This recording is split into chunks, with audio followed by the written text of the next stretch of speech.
afternoon, viewers, and a warm welcome back to another episode of the Quarantine News with me, Elizabeth Joga, reporting from the beautiful Dubai. I hope you are keeping well and safe from wherever you're tuning in. Thank you for tuning in with us on this episode of 14th May 2020.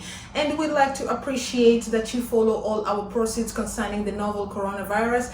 This is a channel that is dedicated specifically to bring you coronavirus updates, highs and lows, analysis, new breakthrough treatments, and everything pertaining to the novel coronavirus. It's our promise to deliver it unto you until that time that normalcy has been restored, or at least, let's say, when a cure has been found.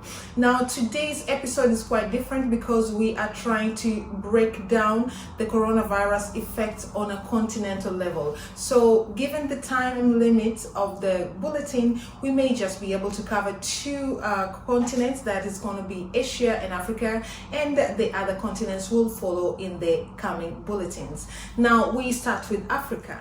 Now, before we give you the breakdown of the figures, currently the world cases are at 4.3 million, the recoveries are 1.5 million, and the number of deaths are 297,000. Now, we already mentioned we are going to cover Africa and Asia. Looking at Asia has about 25,000 deaths, and Africa so far is 2,490 deaths.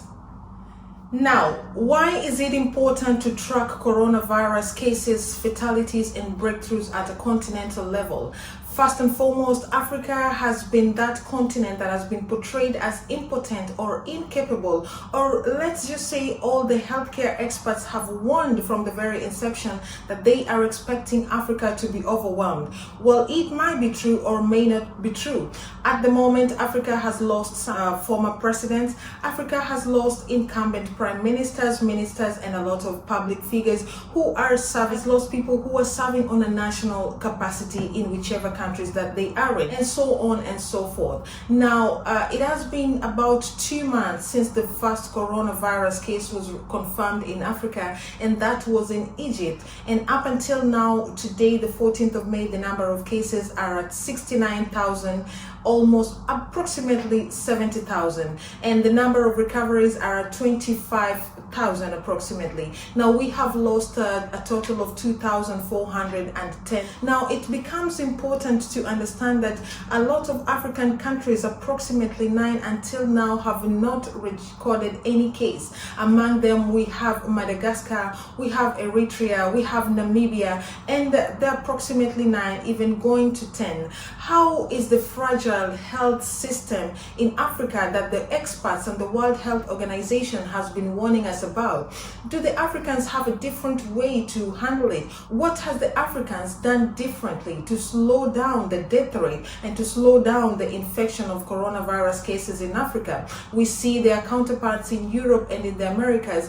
They were not initially warned because they have a good ranking in the World Health Organization league table, but Africa falls at the very bottom of such tables, and they have recorded the least number of deaths. Currently, South Africa is leading the continent with about 6,500 cases, and the number of fatalities have not been so much. Actually, looking at it from analytical perspective, out of 3 infection, 1 recovers, and the fatalities are almost at 2% at the African perspective. Now, Africa as a continent has about 1.2 billion people, with 54 countries altogether having about 69,000 cases confirmed. From the date which the first case was confirmed up until now, it makes about 2 months. Now we see Egypt, that recorded the first number of cases, has not had very many fatalities.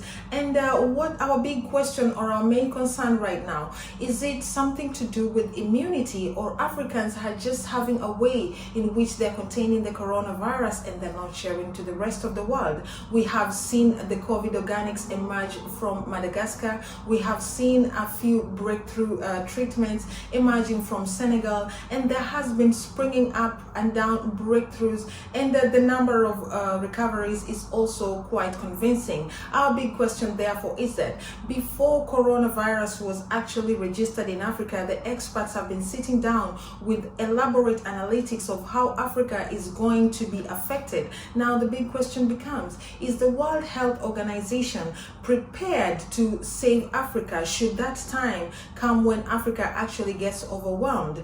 We'll leave that to you viewers, because coronavirus is a pandemic that is continually developing, and the updated approach and the means of containing it are also as volatile as the number of cases escalates.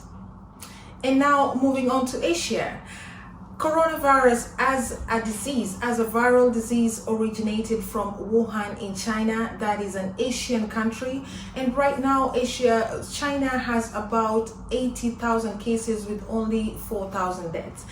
China as a country has experienced the first and the second wave of the coronavirus infection, which has of course spread out in Asia as a continent, and right now they have 730,000 cases.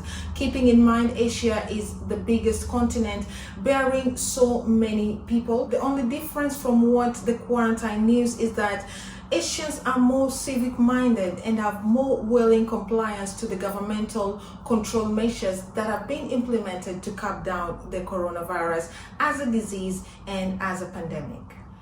The world in general has this intuition that Asia has a medical excellence with a very thriving health tourist industry. They also have good ranking when it comes to World Health Organization league table, and they have done a magnificent job in as much as they have done less of the announcements of what they use or what have been their arrangements in curbing the coronavirus as a pandemic. You know, only in Asia, out of every 1,000 people, approximately 12 to 14 are medical doctors or have a medical prowess and capabilities, as opposed to every other continent.